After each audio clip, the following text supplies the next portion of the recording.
আৰু বিশ্বৰ ইয়াৰ আমুঠু জুবিন গাৰ্গৰ ন্যায় বিচাৰি পেলাই আৰু ন্যায় প্ৰদান এই উদ্দেশ্য আৰু এই দাবীটো লৈ পেলাই নিখিল বড়ো ছাত্ৰ সন্থা বড়োলেণ্ড বিশ্ববিদ্যালয় উদ্যোগত আজি আমি একত্ৰিত হৈ পেলাই আটাইবিলাক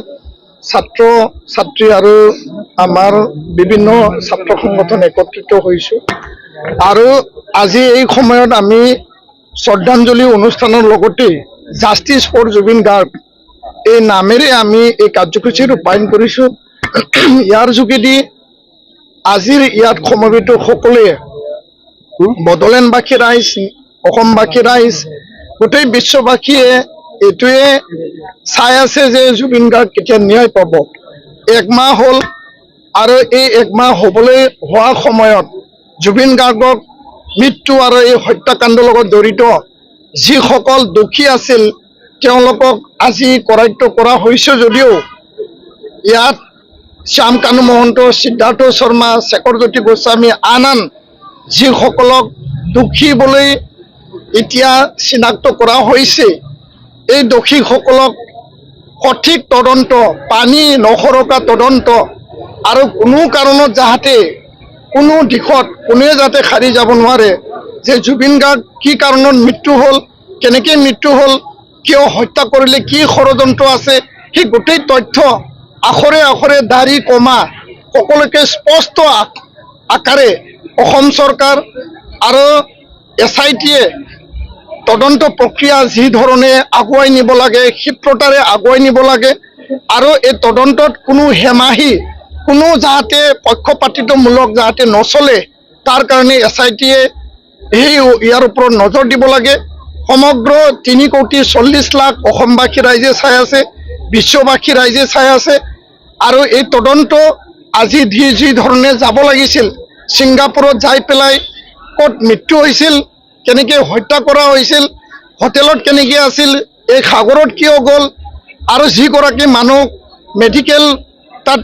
গাইডেন্স আছিল যে পানীত যাব নালাগে, জুইত যাব নালাগে, তাক কিয় সাগৰলৈ নিয়া হ'ল, কিয় পানীত নিয়া হ'ল, এই গোটেই তদন্ত অতি সোনকালে ক্ষিপ্ৰতাৰে হ'ব লাগে। ছিংগাপুৰত থকা আছাম এছ'চিয়েশ্যনৰ বহু কেইগৰাকী ব্যক্তি আজি আহিছে SIT বা CIDৰ এই তদন্তত তেওঁলোকে নিজৰ ষ্টেটমেণ্ট দিছে, কিন্তু এভিডেন্স আমাক লাগে, তথ্য আমাক লাগে যে ছিংগাপুৰত যেতিয়ালৈকে নাযায় এভিডেন্স তেতিয়ালৈকে ক্লিয়াৰ নহ'ব আৰু ভাৰত চৰকাৰ ছিংগাপুৰ চৰকাৰ একেলগে মিলি SIT আৰু এই গোটেই প্ৰক্ৰিয়াটো ক্ষিপ্ৰতাৰে হ'ব লাগে। ৰাইজে জানিব বিচাৰিছে এক মাহত এই ষ্টেটমেণ্টত তদন্তত কি পালে আৰু সেই তদন্তৰ ওপৰত SITয়ে যিখিনি অসমবাসী ৰাইজক পাৰ্টকৈ কিছু কথা ব্যক্ত কৰিব লাগিছিল, জনাব লাগিছিল। ৰাইজ আজি ক্ষোভত আছে, ৰাইজৰ মনত এতিয়াও আৱেগ আছে, ৰাইজৰ মনত এতিয়াও চেণ্টিমেণ্ট আছে যে হিয়াৰ আপোনাক হেৰুৱাই অসমবাসী ৰাইজে আজি গাৰ্জেন নোহোৱা নিচিনা এই মহান শিল্পীগৰাকী যাক নেকি ভগৱান স্বৰূপ এটা আমি সকলোৱে শ্ৰদ্ধাঞ্জলি বা শ্ৰদ্ধা জনাইছোঁ, সেইগৰাকী ব্যক্তি হেৰাই পেলাই আজি আমি নিথৰুৱা হৈছোঁ আৰু ইয়াৰ কাৰণে SIT অসম চৰকাৰ জবাবদিহি, চৰকাৰ জবাব দিবই লাগিব আৰু সমগ্ৰ ৰাইজ চৰকাৰৰ ওপৰত নজৰ ৰাখিছে যে এই চৰকাৰখনে জুবিন গাৰ্গৰ এই হত্যাকাণ্ড, এই মৃত্যুৰ তদন্ত আৰু ইয়াৰ ন্যায় যি জাষ্টিছ, সেই জাষ্টিছটো কেনেকৈ দিয়ে ইয়াৰ ওপৰত চৰকাৰৰ ওপৰত সকলোৱে চাইছে। আৰু মই এই ক্ষেত্ৰত ক'ব বিচাৰিছোঁ ইয়াত শ্যাম কানু মহন্ত আৰু সিদ্ধাৰ্থ শৰ্মা আন 5 গৰাকীক বাক্সা জেলত আনি পেলাই নিকাচিত যোৱা পৰহি দিনা যি ঘটনা হ'ল এইটো দুৰ্ভাগ্যজনক ঘটনা। বড়োলেণ্ড BTR-বাসী ৰাইজ শান্তিপূৰ্ণভাৱে আছিল, এই ঘটনাটোৱে অশান্তি সৃষ্টি কৰিলে, আইন শৃংখলাজনিত ঘটনাৰ সৃষ্টি কৰিলে আৰু ইয়াৰ কাৰণে এই ঘটনাক মই তীব্ৰ ভাষাৰে নিন্দা কৰিছোঁ। অসম চৰকাৰৰ ভুল নীতি, অসম চৰকাৰৰ ফেইলাৰৰ কাৰণে এই ঘটনা হ'বলৈ পালে, কিয়নো এই কেইগৰাকী মানুহ বাক্সা জেলত কিয় আনিব লগা হ'ল আৰু যদি আনিছিল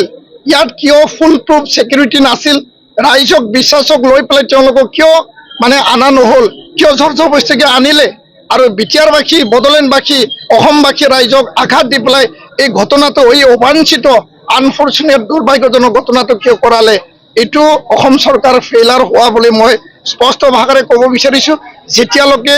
ন্যায় নাপায় নিখিল বড়ো ছাত্ৰ সন্থা যুঁজি যাম আৰু ন্যায় প্ৰদানৰ কাৰণে গণতান্ত্ৰিক শান্তিপূৰ্ণ অহিংস আন্দোলন চলিব আৰু এই আন্দোলন নিখিল বড়ো ছাত্ৰ সন্থাই চলাই লৈ যাব। আজি কোকৰাঝাৰত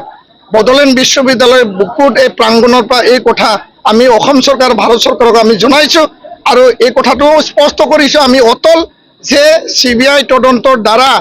SITয়ে তদন্ত চলাইছে আমাৰ ক'ব লগা নাই, কিন্তু CBI তদন্তৰ দ্বাৰা জুবিন গাৰ্গৰ এই হত্যাকাণ্ডৰ মৃত্যুৰ সঠিক তদন্ত হ'ব লাগে আৰু ছিংগাপুৰত যাই পেলাই সকলো প্ৰক্ৰিয়া তন্নতন্নকৈ with evidence with full proof ইয়াত